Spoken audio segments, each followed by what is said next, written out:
Imagine un instant. Un désert silencieux, un vent léger qui traverse l'horizon, et au centre de ce monde encore sans nom, un être humain qui lève les yeux vers le ciel nocturne. Devant lui, une infinité d'étoiles éclatantes. Pas un bruit. Rien que l'immensité, et sa propre conscience qui tente désespérément de comprendre. Pourquoi suis-je ici? Que signifie tout cela? C'est dans cette scène archaïque, à la fois simple et bouleversante, que commence l'histoire de ce que nous appelons aujourd'hui la religion. Une quête, puis une réponse. Une réponse devenue récit, tradition, vision du monde, règle de vie, communauté. Mais dans cette aventure millénaire, une voix rare, unique, disruptive a osé poser une question inattendue. Non pas, qu'est-ce que l'homme doit croire? Mais, pourquoi l'homme a-t-il besoin de croire? Cette voix, c'est celle de Baruch Spinoza, le philosophe qui a osé tout repenser. Spinoza ne juge pas, ne condamne pas. Il observe. Il analyse la condition humaine avec une précision presque scientifique, tout en restant profondément humain. Pour lui, la religion n'est pas seulement un ensemble de rites ou de vérités révélées. Elle est d'abord un phénomène humain, une création née d'un besoin très ancien, donner du sens à ce que nous ne comprenons pas encore. Et c'est exactement ce voyage que nous allons entreprendre ensemble. Un voyage fascinant, élégant, puissant, qui traverse la psychologie humaine, la philosophie, l'histoire, et surtout, notre monde actuel. Car oui, ce que Spinoza dévoile sur la naissance de la religion éclaire encore aujourd'hui nos comportements, nos débats, nos espoirs et nos peurs. Prépare-toi. Nous ne parlons pas ici de croyances, ni de dogmes. Nous parlons de l'être humain, de sa logique, de sa quête de lumière, de sa manière de créer des récits pour survivre à l'inconnu. Voici, Spinoza explique pourquoi l'homme a créé la religion et son impact aujourd'hui. Quand l'homme a découvert l'incompréhensible. Au commencement, l'être humain vivait immergé dans un monde où chaque bruit, chaque mouvement de la nature, chaque événement était porteur d'un mystère. Les éclairs déchiraient le ciel sans prévenir. Les saisons changeaient avec une précision qui, à cette époque, semblait presque magique. Les maladies arrivaient sans explication, les rêves paraissaient comme des portes vers une autre réalité.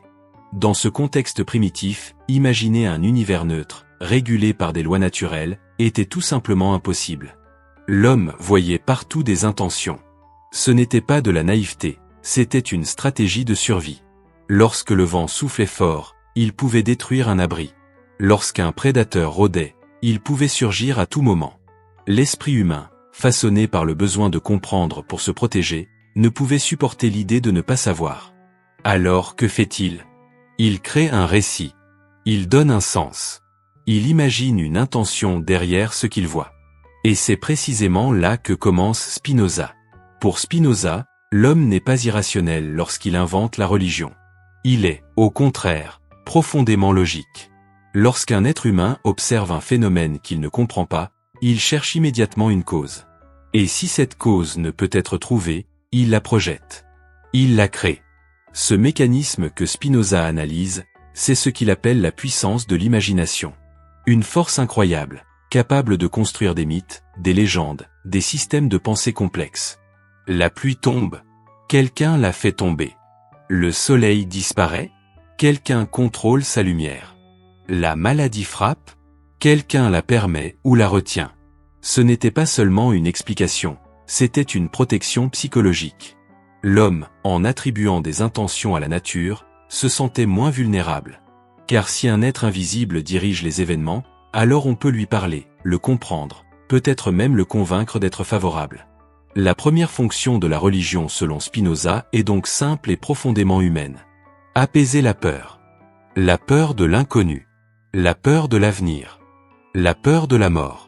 Spinoza explique que lorsque l'être humain est dominé par des émotions fortes comme la crainte, l'espoir, l'incertitude, son imagination prend le relais. Elle construit des récits pour calmer le tumulte intérieur. Ce n'est pas une critique. C'est une observation. Une analyse presque psychologique avant l'heure. C'est ici que le génie de Spinoza apparaît. Il comprend que l'homme ne crée pas la religion par faiblesse, mais par instinct de survie intellectuelle. Dans la vision spinoziste, la religion est d'abord une réponse émotionnelle avant d'être une réponse rationnelle. Une manière de donner une structure à l'imprévisible. Une forme de poésie existentielle qui rassure, qui rassemble, qui donne l'impression que le monde a un sens. Et c'est précisément cette dynamique-là qui a façonné les premiers récits sacrés. Avant même d'être organisés ou codifiés, ils étaient des explications. Des tentatives de comprendre pourquoi les choses arrivent. Peu à peu, ces récits se sont transformés. Ils ont pris la forme de traditions, de mémoires collectives, de rites. Les communautés se rassemblaient autour d'histoires communes, partageaient les mêmes symboles, donnaient un sens partagé au monde. La religion devient alors plus qu'une réponse, elle devient un ciment social. Une force de cohésion. Une manière d'unir des individus autour d'une vision du monde. Spinoza voit ce moment comme un tournant. Il observe que la religion, en naissant de la peur, se transforme ensuite en outil de stabilité sociale. Le rôle de la religion devient double. Réduire l'angoisse. Créer de l'ordre. Mais ce qui est fascinant, c'est que cette dynamique ne concerne pas seulement le passé. Elle touche aussi notre monde actuel. Aujourd'hui encore, malgré les sciences, la technologie, les explications rationnelles, nous ressentons ce besoin profond de donner un sens aux événements. Lorsque quelque chose échappe à notre contrôle, nous cherchons une explication, un récit, une structure. Et même si les formes ont évolué, cette tendance que Spinoza avait identifiée demeure vivante. Toujours présente. Toujours puissante. L'homme, l'imagination et le besoin d'ordre. Spinoza dévoile la mécanique de la croyance. Il y a un point fondamental qu'il faut comprendre avant d'aller plus loin. Pour Spinoza, l'être humain n'est pas une créature qui pense exclusivement avec la raison. Au contraire, l'homme est avant tout un être traversé de passions, d'émotions, d'espérance, de crainte, de désir. Et ces forces intérieures, souvent invisibles, façonnent sa manière de voir le monde. C'est ici que Spinoza se distingue de presque tous les penseurs avant lui. Là où certains philosophes imaginaient l'être humain comme un être naturellement orienté vers la vérité, Spinoza, lui, affirme quelque chose d'accent grave la fois simple et profond. L'homme cherche moins la vérité que la tranquillité. Et pour atteindre cette tranquillité, il n'hésite pas à créer des récits. Il construit des explications. Il façonne des images qui correspondent à ses attentes. Ce mécanisme, Spinoza l'appelle le régime de l'imagination. Mais attention, dans sa philosophie, l'imagination n'est pas un défaut. Elle n'est pas une faiblesse. Elle n'est pas quelque chose qu'il faut condamner. L'imagination est une fonction essentielle de l'esprit humain. C'est elle qui permet de survivre au chaos. Sans imagination, pas de culture. Sans imagination, pas d'histoire collective. Sans imagination, pas de rêve, pas d'idéal, pas de projection vers l'avenir. Et surtout, sans imagination, pas de religion. Spinoza explique comment l'imagination construit le sacré. Pour comprendre ce que Spinoza veut dire, il faut se replacer dans le contexte mental des premiers êtres humains. Lorsque la nature semble imprévisible, lorsque les phénomènes apparaissent comme des messages, l'homme n'a pas encore les instruments intellectuels ni les outils scientifiques pour analyser. Il a alors recours à ce qu'il connaît, lui-même. Ainsi, lorsque de grands phénomènes surgissent, il les interprète comme une volonté intentionnelle. Le tonnerre devient l'expression d'une force supérieure. Les étoiles deviennent des signes. Les saisons deviennent des cycles voulus par quelque chose de plus grand que l'homme. Ce n'est pas un raisonnement logique. C'est un réflexe humain. Et Spinoza insiste sur un point capital. Nous ne comprenons pas la nature comme elle est, mais comme nous sommes. L'être humain, sans le savoir, projette sur le monde extérieur sa propre structure intérieure. Il croit voir une intention parce qu'il est lui-même un être d'intention. Il croit voir un ordre car il désire un ordre. Il attribue une volonté au cosmos parce qu'il connaît la volonté en lui-même. Ce mécanisme psychologique est universel. Il n'appartient pas à une époque, ni à une civilisation. Il est inscrit au cœur même de notre manière de percevoir la réalité. Et Spinoza voit dans cette dynamique l'origine profonde de la religion. Elle est née non pas d'une révélation extérieure, mais d'une projection intérieure. Une projection née de la peur, mais aussi du besoin d'harmonie. Une projection née du chaos ressenti, mais aussi du désir d'unité. Ainsi, selon Spinoza, l'homme n'a pas inventé la religion pour dominer les autres, ni pour manipuler, ni pour obtenir du pouvoir. Ces dérives sont venues plus tard. À l'origine, la religion est un acte de sens, un effort pour comprendre ce qui dépasse l'esprit humain. L'ordre imaginé, la réponse instinctive du cœur humain. Une des idées les plus puissantes de Spinoza est que l'homme ne supporte pas l'incertitude. L'incertitude est pour lui une forme de vide intérieur. Une sorte d'obscurité mentale qui l'empêche d'avancer. Pour combler cette obscurité, il a besoin de réponses. Même des réponses approximatives. Même des réponses fantastiques. L'essentiel est de remplir l'espace du doute. C'est pourquoi l'imagination construit des systèmes explicatifs incroyablement riches, cohérents, parfois complexes. Peu à peu, ce désir d'ordre intérieur devient un besoin d'ordre extérieur. Les récits deviennent des traditions. Les traditions deviennent des rituels. Les rituels deviennent des institutions. La religion évolue, se structure, jusqu'à devenir un cadre collectif qui organise la vie sociale. Spinoza voit cette évolution comme un mécanisme naturel. Pour lui, la religion n'est pas un phénomène étrange, c'est une conséquence directe de la nature humaine. Et c'est précisément cela qui rend son analyse si moderne. Car aujourd'hui encore, nous fonctionnons de manière très similaire. Lorsque quelque chose de nouveau apparaît, une situation incomprise, une crise, une transformation profonde de la société, nous cherchons instinctivement un sens. Nous voulons trouver un récit qui nous rassure. Un récit qui nous guide. Un récit qui explique. Ce réflexe est profondément ancré en nous.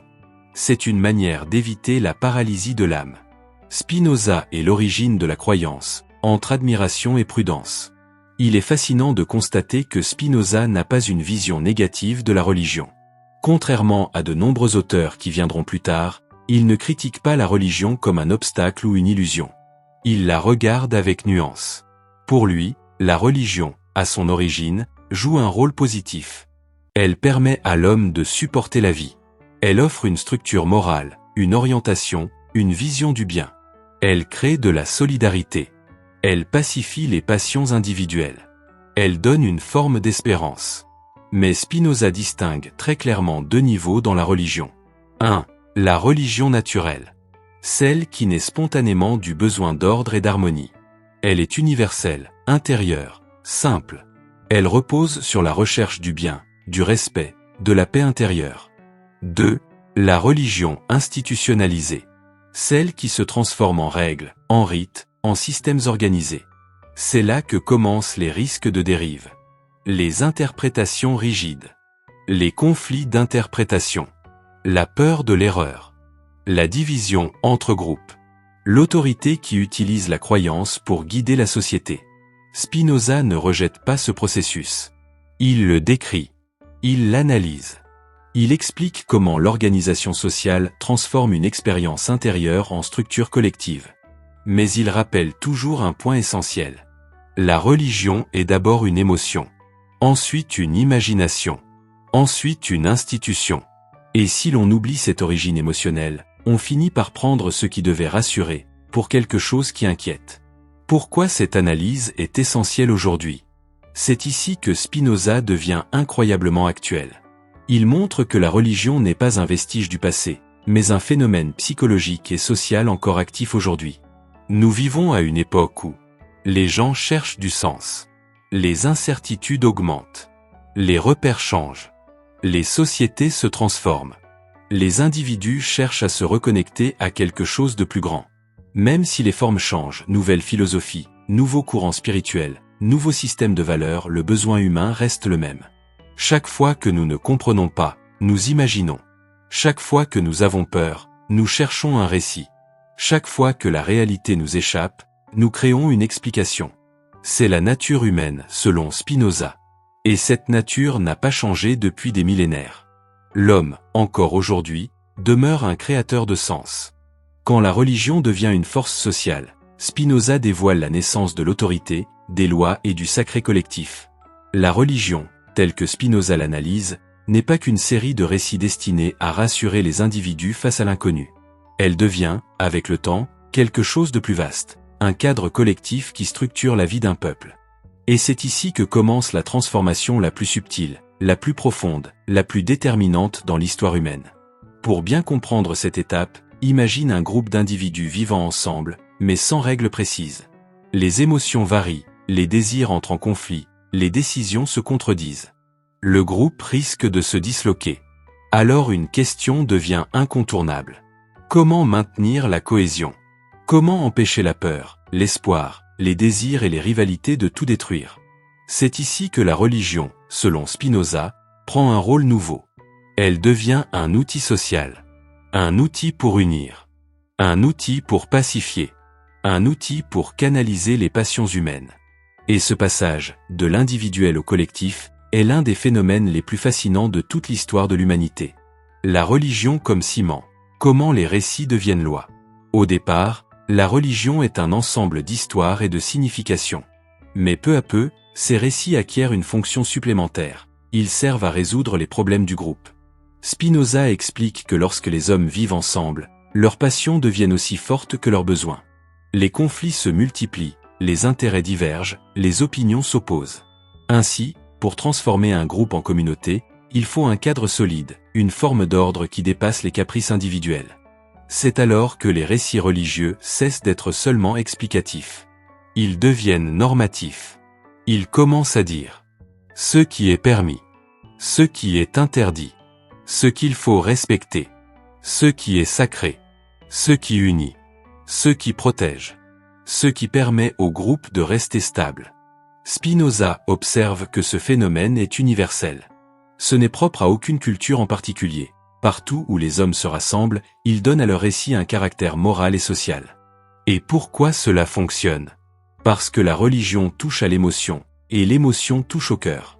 Ce qui est sacré, selon Spinoza, n'est pas sacré parce que rationnel. Ce qui est sacré parce qu'il touche l'imagination collective. Parce qu'il fait vibrer ce que chacun porte en lui. Parce qu'il inspire admiration, respect, parfois même une forme de crainte respectueuse. La religion devient donc un langage commun. Un ensemble de symboles que tous comprennent. Un langage chargé d'émotions, capable de guider les comportements. C'est cette puissance symbolique qui explique pourquoi les récits deviennent des lois, pourquoi les traditions deviennent des règles, pourquoi les valeurs deviennent des obligations partagées. Pourquoi Spinoza dit que la religion est efficace pour unir les hommes. Spinoza remarque un point essentiel. La raison convainc, mais la religion inspire. La raison parle à l'intellect. La religion parle à l'imagination. Et l'imagination est plus proche des passions, donc plus proche du moteur réel des actions humaines. Pour unir une communauté, il ne suffit pas d'expliquer, il faut toucher. Il faut trouver des images fortes, des récits profonds, des symboles puissants. Spinoza a une phrase clé. Ce ne sont pas les idées vraies qui guident la majorité des actions humaines, mais les idées imaginées. Ce n'est pas péjoratif. C'est descriptif. Il observe simplement que les hommes se mobilisent davantage autour d'une histoire que d'une équation. Et c'est précisément pour cela que, dans toutes les civilisations, les fêtes religieuses rassemblent. Les chants unissent. Les rites apaisent. Les valeurs inspirent. Les symboles donnent une identité. La force sociale de la religion provient de cette harmonie entre émotion et récit. Une harmonie que la raison seule ne peut offrir. L'autorité religieuse, naissance d'une nouvelle forme de pouvoir. Spinoza ne parle pas de pouvoir au sens moderne. Il parle de l'autorité au sens ancien, l'influence légitime, celle qui organise, qui pacifie, qui guide. Quand une communauté adopte des récits sacrés, elle cherche naturellement des personnes capables de les transmettre, de les interpréter, de les protéger. Ainsi apparaissent les premières figures d'autorité spirituelle. Ce ne sont pas d'abord des dirigeants. Ce sont des gardiens du sens.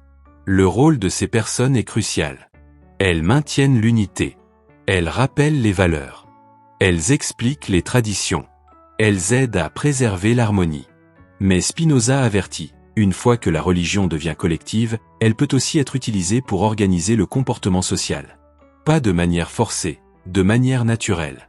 Car les hommes sont plus enclins à suivre une règle lorsqu'ils pensent que cette règle vient d'un ordre plus grand qu'eux. La religion devient alors un stabilisateur social. Une manière d'harmoniser les passions. Une façon de transformer les peurs individuelles en force collective. Spinoza et le risque des interprétations multiples. Une fois que les récits deviennent loi, l'unité est menacée par un danger, les interprétations différentes. Puisque la religion repose sur l'imagination, elle est riche, symbolique, ouverte à plusieurs lectures. Ce qui est une force, au départ, peut devenir une fragilité.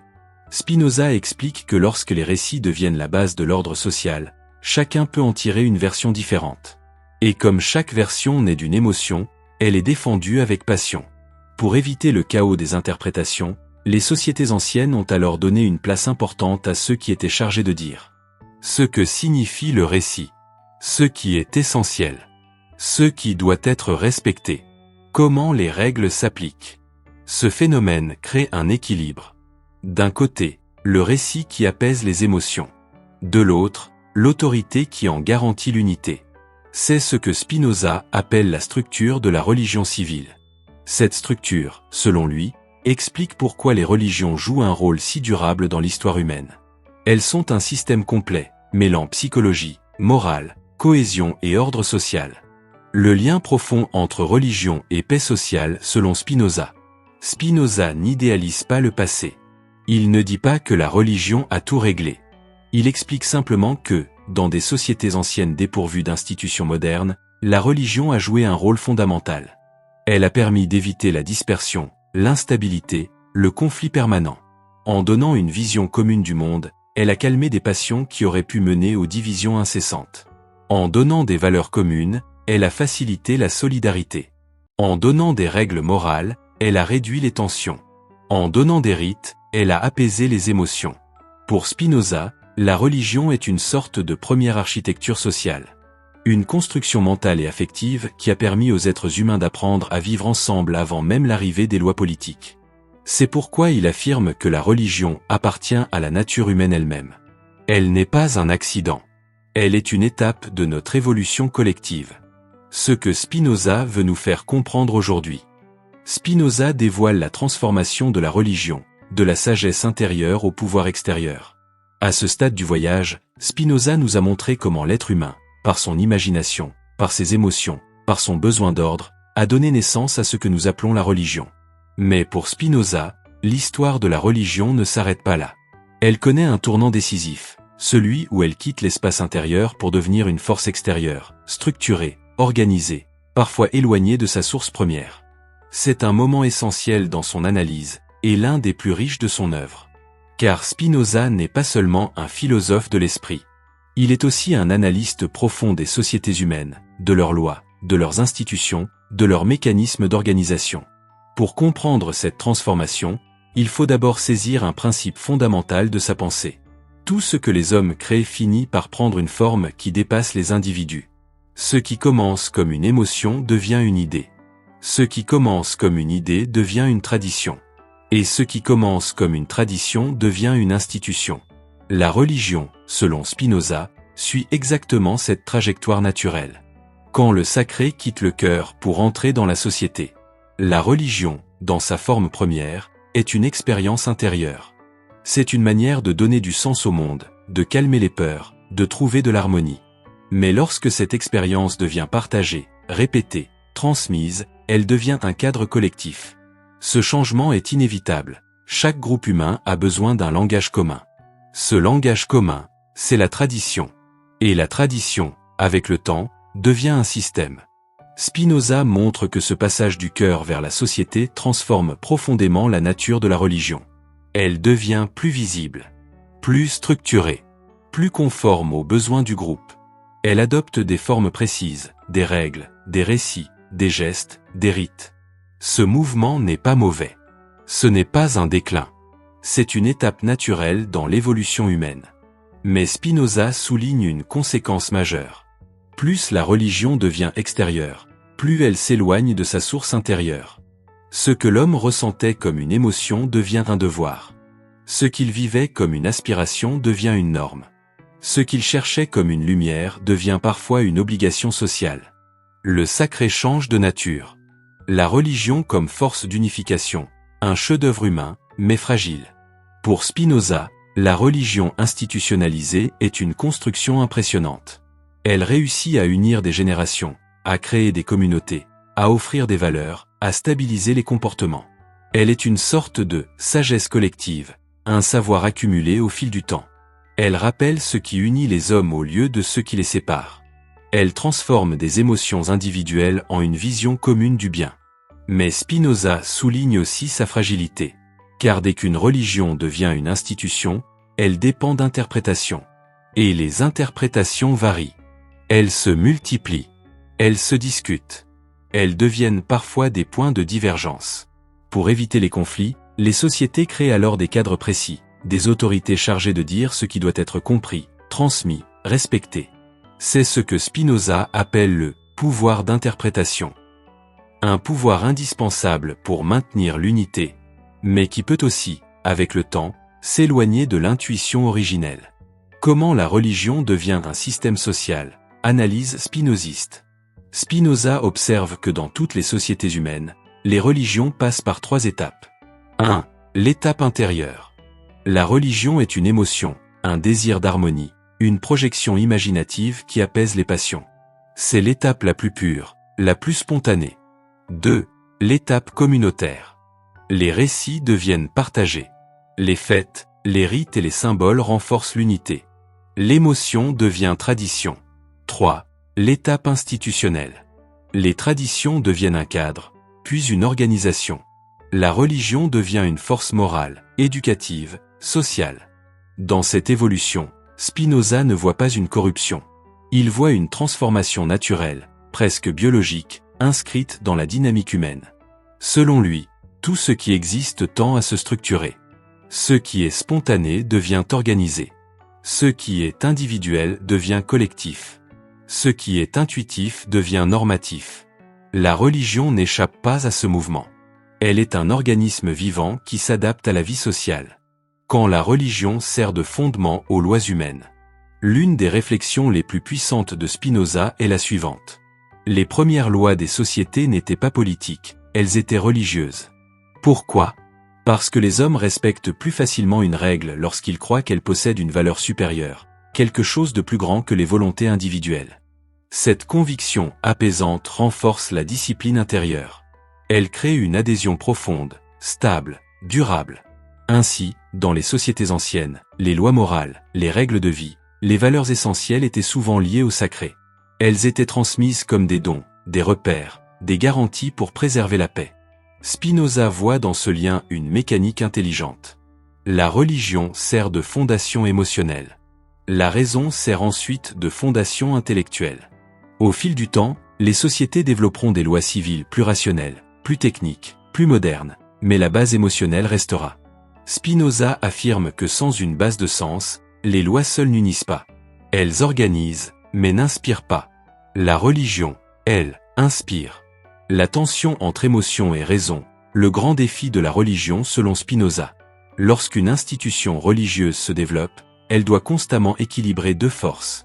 L'émotion, qui donne vie au sacré. La raison, qui structure les règles. Si l'émotion domine trop, la religion peut devenir instable, guidée par l'imaginaire.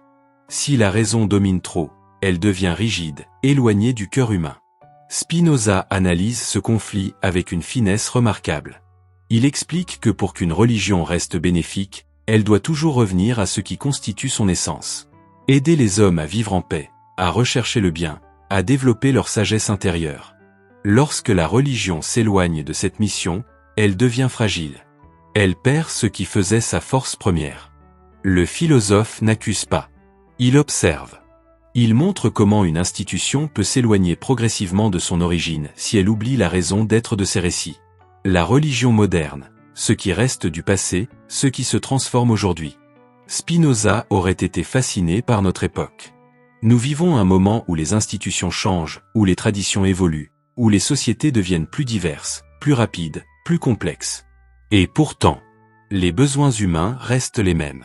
Nous cherchons encore un sens à notre existence, des valeurs partagées, une vision du bien, une manière de vivre ensemble, une harmonie avec ce qui nous dépasse. Même si les formes de religion évoluent, même si les traditions se renouvellent, les idées fondamentales restent vivantes. Spinoza dirait que la religion n'a jamais complètement quitté la conscience humaine. Elle s'est transformée. Elle s'est adaptée. Elle s'est réinventée. Aujourd'hui, l'héritage invisible de Spinoza est la redécouverte intérieure de l'homme moderne. La 5e partie s'ouvre comme un souffle. Un souffle que l'on croyait perdu dans le tumulte du monde moderne. Un souffle que Spinoza, depuis le XVIIe siècle, semble nous adresser encore. L'homme ne se connaît pas lui-même. Voilà pourquoi il cherche à l'extérieur ce qu'il porte en lui.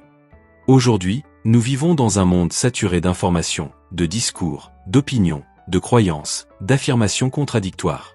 Un monde où l'on peut se connecter à des millions de personnes en quelques secondes, mais où l'on peine à se connecter à soi-même. Un monde où les symboles n'ont jamais été aussi visibles, mais où leur sens n'a jamais été aussi fragile. Un monde où chacun semble chercher un repère, un centre, une vérité, une direction. C'est dans ce monde, précisément dans ce chaos moderne, que la pensée de Spinoza retrouve une force inattendue, presque prophétique. Non pas parce qu'elle impose une vision, mais parce qu'elle montre un chemin. Un chemin intérieur. Un chemin qui, selon lui, aurait pu éviter à l'humanité des siècles de divisions, de conflits et d'oppositions inutiles. Mais avant d'aller plus loin, posons cette question simple. Pourquoi l'homme moderne, malgré toute sa technologie, malgré toute sa science, ressent-il encore ce besoin profond de sens? La réponse de Spinoza n'a pas vieilli. Parce que la nature humaine n'a pas changé. Parce que la peur n'a pas disparu. Parce que la fragilité humaine demeure identique à celle des anciens. Parce que l'homme, face à l'inconnu, cherche toujours une main, un guide, une lumière. Aujourd'hui, ce besoin s'exprime différemment. Il ne passe plus seulement par les édifices, les rituels ou les traditions. Il se déplace, il se transforme, il s'adapte aux écrans, aux réseaux, aux débats infinis. Mais au fond, c'est le même mouvement intérieur. Le même geste spirituel. La même quête millénaire. Et c'est là que Spinoza devient essentiel. Pas pour proposer une nouvelle croyance. Pas pour imposer une vision du monde. Pas pour remplacer quoi que ce soit. Mais pour rappeler que le cœur humain porte déjà ce qu'il recherche. Il l'a dit sans détour.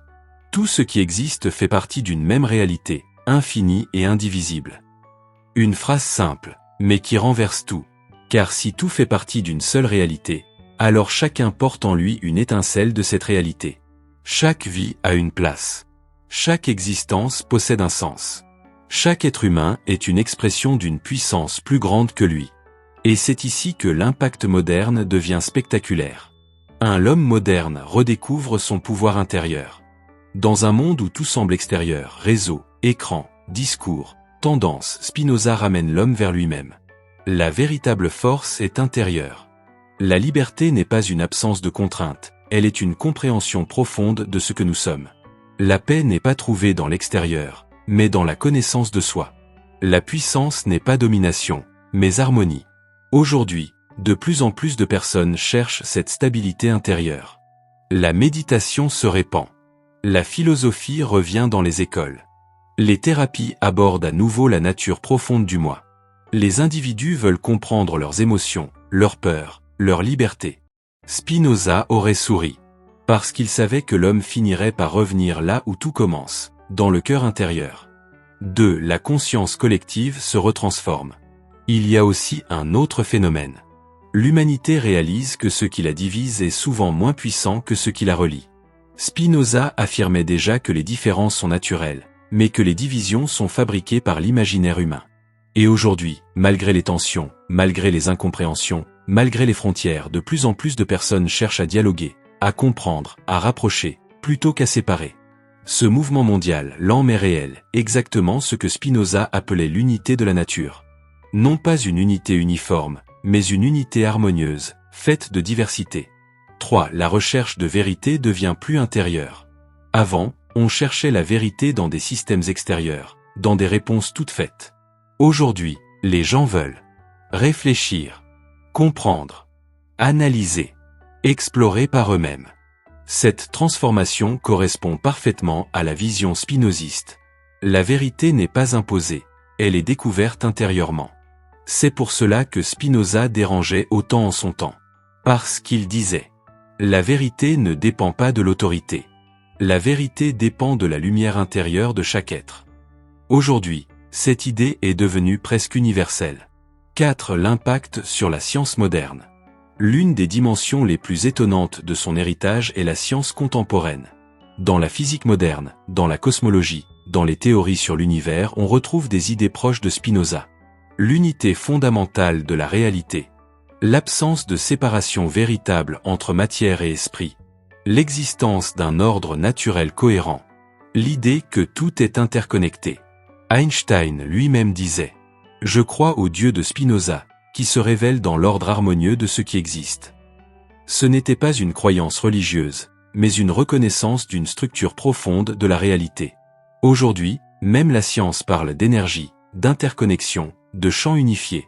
Spinoza n'y verrait pas une coïncidence. Il y verrait la confirmation d'une intuition millénaire. 5. L'homme moderne face à sa propre responsabilité. Mais le point le plus important est peut-être celui-ci. Dans la pensée de Spinoza, l'homme est responsable de lui-même. Pas dans le sens culpabilisant, mais dans le sens du pouvoir. Cela signifie Coche caractère gras, l'homme peut comprendre ce qui le dépasse. Coche caractère gras, l'homme peut apaiser ses peurs. Coche caractère gras, l'homme peut dépasser ses limites. Coche caractère gras, l'homme peut transformer sa vie en comprenant sa nature intérieure. Aujourd'hui, beaucoup de gens ressentent cette responsabilité nouvelle. Ils ne veulent plus être simplement spectateurs. Ils veulent devenir auteurs de leur vie. Et c'est exactement le projet de Spinoza. Redonner à l'homme la maîtrise intérieure de lui-même. 6. Le retour vers l'unité intérieure. La dernière leçon, la plus belle peut-être, est celle-ci. L'homme moderne commence à comprendre que toutes les divisions intérieures et extérieures sont temporaires. Elles ne sont pas l'essence de la réalité. Elles ne sont pas ce que nous sommes. Spinoza appelait cela la vision éternelle. Non pas une vision religieuse, non pas un dogme, mais une compréhension profonde. L'homme est plus grand que ses peurs, plus grand que ses conflits, plus grand que ses limites. Il est une expression d'une réalité infinie. Et cette réalité vit en chacun. Conclusion, l'héritage vivant.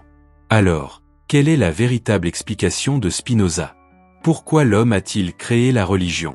Pourquoi a-t-il bâti tant de symboles? Pourquoi continue-t-il aujourd'hui à chercher, à questionner, à croire, à espérer? Parce que l'homme veut comprendre sa place dans l'univers. Parce qu'il veut calmer ses peurs. Parce qu'il veut donner un sens à sa vie. Parce qu'il veut se relier à quelque chose de plus grand que lui.